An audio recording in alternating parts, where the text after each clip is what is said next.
Parts of speech কি?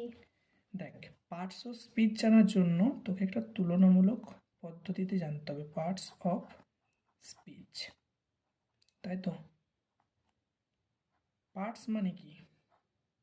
PRT part, একদম যদি জানতে চাই একদম মিনিং ওয়াইজ, পার্ট মানে হচ্ছে অংশ, তাই তো। এরপর এই পার্টস অফ স্পিচকে যদি আমি কম্পেয়ার করি বডি পার্টস, অর্থাৎ পার্টস অফ হিউম্যান বডি, এটার সাথে কম্পেয়ার করলে ইজিলি আমি বুঝতে পারবো। পার্টস অফ হিউম্যান বডি মানে কি? একটা মানুষের বডি তৈরি হতে গেলে, অর্থাৎ পূর্ণাঙ্গ শরীর যেটা বলা হয় বাংলায়, সেটা হচ্ছে পূর্ণাঙ্গ শরীর। এই পূর্ণাঙ্গ শরীর তৈরি হতে গেলে বিভিন্ন পার্টসের দরকার হয়, অর্থাৎ হাত, পা, চোখ, মুখ, এইভাবে প্রত্যেকটা পার্টসের দরকার হয়। ঠিক সেমভাবে একটা স্পিচ মানে হচ্ছে আমরা ধরতে পারি বাক্য। অ্যাকচুয়ালি স্পিচ মানে কি? আমরা যে ধরনের কথাবার্তা বলি সেটা হচ্ছে স্পিচ। এবার স্পিচটাকে যদি আমরা লিখিত আকারে লিখি তখন সেটা একটা সেন্টেন্সে তৈরি হয়, রিটেন ফর্মে চলে আসে।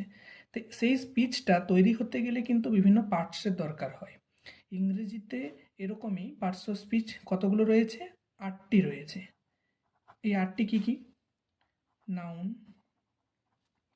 Pronoun, adjective, verb,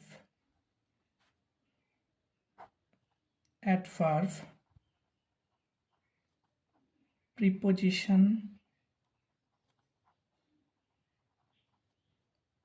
conjunction, and finally যেটা রয়েছে সেটা হচ্ছে ইন্টারজেকশন। এবারে প্রত্যেকটা পার্টসেরই কিন্তু বিভিন্ন বিভিন্ন রকমভাবে ইউজ হয়। এদের প্রত্যেকেরই কাজ আছে। যেরকম হাত পা প্রত্যেকটা জিনিসের কাজ হয় কি প্রত্যেক রকমভাবে বডিকে সাহায্য করে, সেরকম একটা সেন্টেন্সকে কিন্তু মিনিং দেওয়ার ক্ষেত্রে এরা প্রত্যেকেই বিভিন্নভাবে কাজ করে।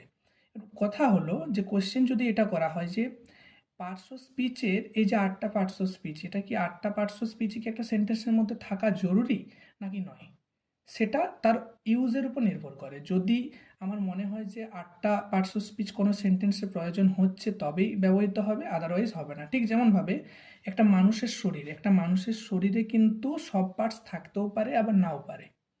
অনেক মানুষ জন্মসূত্রে কিন্তু হাত পা থাকে না, চোখ থাকে না, কিন্তু তাদের মানুষের এক্সিস্টেন্সটা তো থাকে, বডির এক্সিস্টেন্স থাকে, কিন্তু পূর্ণাঙ্গ শরীর হয় না। সেরকম কোনো সেন্টেন্সের মধ্যে আমার যতটুকু প্রয়োজন হবে ঠিক